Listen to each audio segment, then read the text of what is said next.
Bienvenue dans cette nouvelle édition du QG News. Au sommaire de l'actualité, l'intégration continentale, une priorité pour les leaders africains présents à la Commission économique pour l'Afrique à Addis Abeba. Ces derniers appellent leurs homologues à s'approprier davantage ce projet africain commun.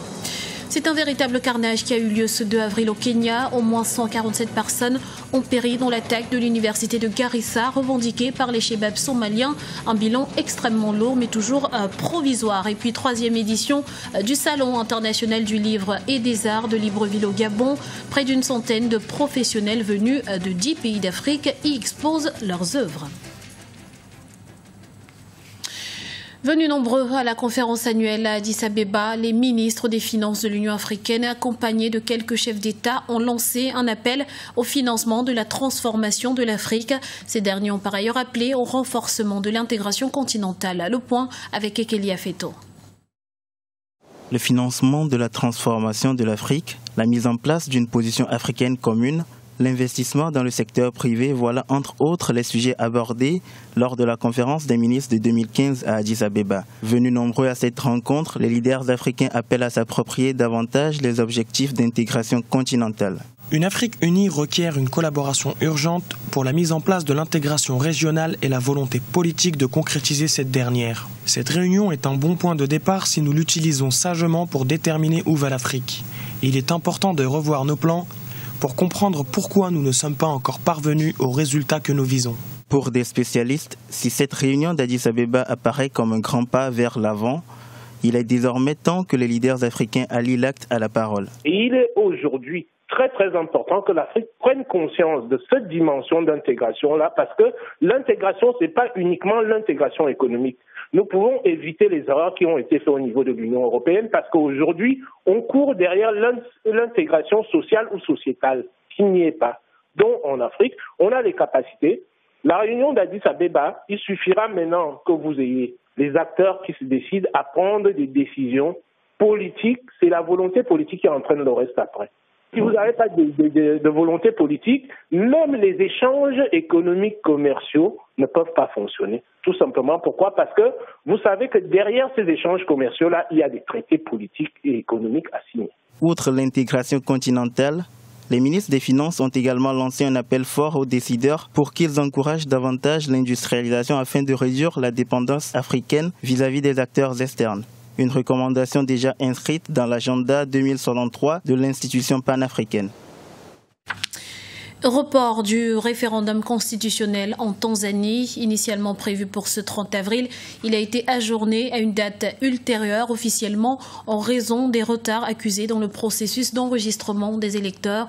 En effet, la commission électorale estime à quelques 23 millions de personnes le corps électoral tanzanien, mais seule une des 35 régions que compte le pays a pour l'heure débuté le recensement. Journée noire ce jeudi au Kenya, le dernier bilan de l'attaque terroriste au campus de l'université de Garissa, revendiqué par les Chebabs somaliens, s'élève à 147 victimes.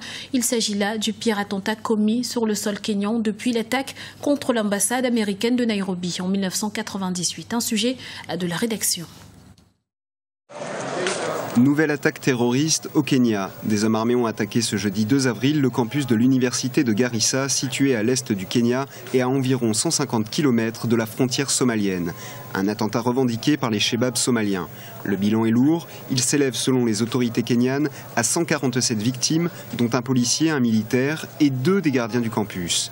80 autres personnes sont blessées, dont 9 sont actuellement dans un état critique. Cette attaque au sein même de l'université, qui est quand même un lieu symbolique de savoir et de connaissance, et puis qui concerne la jeunesse kenyane et donc l'avenir du Kenya. Cette énième attaque des Al-Shabaab pose effectivement la question non seulement de l'infiltration de ces Shabaab au Kenya, pose la question de la sécurité des frontières du Kenya et de manière radicale, cela pose effectivement un défi au gouvernement kényan et dans sa capacité justement à sécuriser sa population, là en l'occurrence l'université, mais à lutter efficacement contre les Al-Shabaab. Selon certains observateurs, le Kenya paie à travers cet attentat son engagement auprès des troupes de l'AMISOM, la mission de l'Union africaine en Somalie, qui combattent contre les Chebabs somaliens. on est quand même assez surpris que les Al-Shabaab puissent à la fois en Somalie attaquer malgré la présence des forces africaines de l'ONU et là au Kenya malgré la protection des frontières que les Al-Shabaab continuent, ce qui nécessite justement la poursuite inlassable de la lutte contre ce terrorisme-là. Cette attaque des Shebabs somaliens en terre kenyane n'est pas une première. Le mouvement islamiste avait également revendiqué l'attaque terroriste du centre commercial Westgate de Nairobi en septembre 2013, qui avait causé la mort de 67 personnes. C'est une bouffée d'oxygène pour la Société nationale industrielle et minière de Mauritanie. Après 2 mois d'arrêt, ces activités vont pouvoir reprendre. Le mouvement de grève à la SNIM a pris fin ce jeudi avec un accord conclu entre les grévistes et la direction dans la ville de Zouérat. Celle-ci s'est engagée à offrir les négociations salariales que réclamaient les mineurs depuis des mois, dont les 48 heures. Les employés bénéficieront en outre de 2 mois de salaire versés par la direction.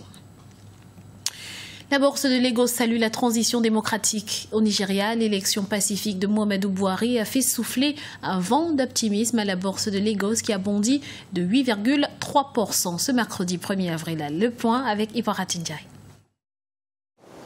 La transition pacifique au Nigeria est une bonne nouvelle pour l'économie.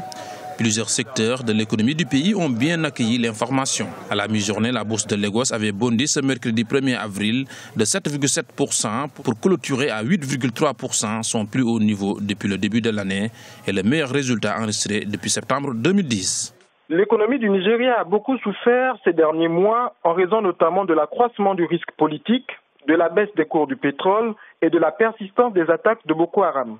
C'est donc naturellement qu'on a observé un recul de la capitalisation boursière du marché financier nigérien au premier trimestre 2015. Avec l'élection de Muhammadu Buhari, dans le calme et de façon transparente, les investisseurs reprennent espoir car le risque politique est aujourd'hui annihilé. Le nouveau chef de l'État, Muhammadu Buhari, a inscrit dans ses priorités la lutte contre la nébuleuse islamiste Boko Haram, une autre nouvelle qui réjouit le marché économique et les différents acteurs du secteur.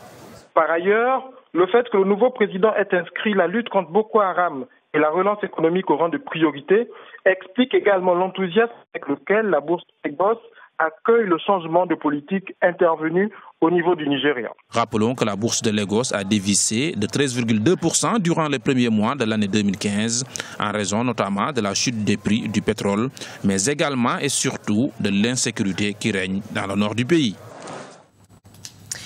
Culture à présent, la 3e édition du Salon international du livre et des arts de Libreville a ouvert ses portes ce mercredi dans la capitale gabonaise. Cet événement, qui se veut une plateforme d'échange culturel sud-sud, rassemble de nombreux artistes venus de part et d'autre du continent. Voyez ce reportage de Douglas Tuntum, notre correspondant à Libreville.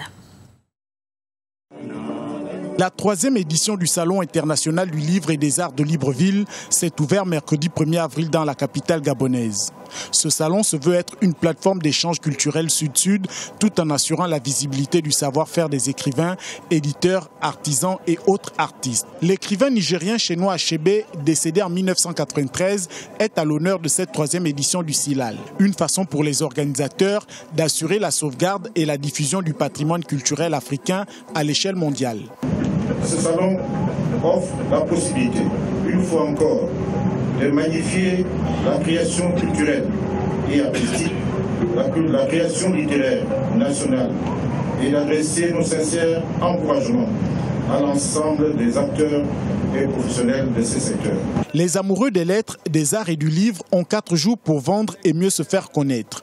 Au Gabon, la place des écrivains reste mitigée. L'écrivain gabonais existe. Parce que, naturellement, il a des productions, mais il existerait davantage s'il était lu. S'il était lu par son public. Près d'une centaine d'éditeurs, écrivains et autres artistes venus de 10 pays africains, du Sénégal au Cameroun, en passant par la Côte d'Ivoire et la Tunisie, exposent leurs produits à Libreville. Durant 4 jours, le public aura droit à des conférences, des tables rondes et des expositions ventes. Des ateliers sur la peinture, la sculpture et le conte ne sont pas en reste. C'était le journal de la rédaction. Nous vous remercions pour votre fidélité. Retrouvez dans un instant une nouvelle édition de l'information sur Africa 24.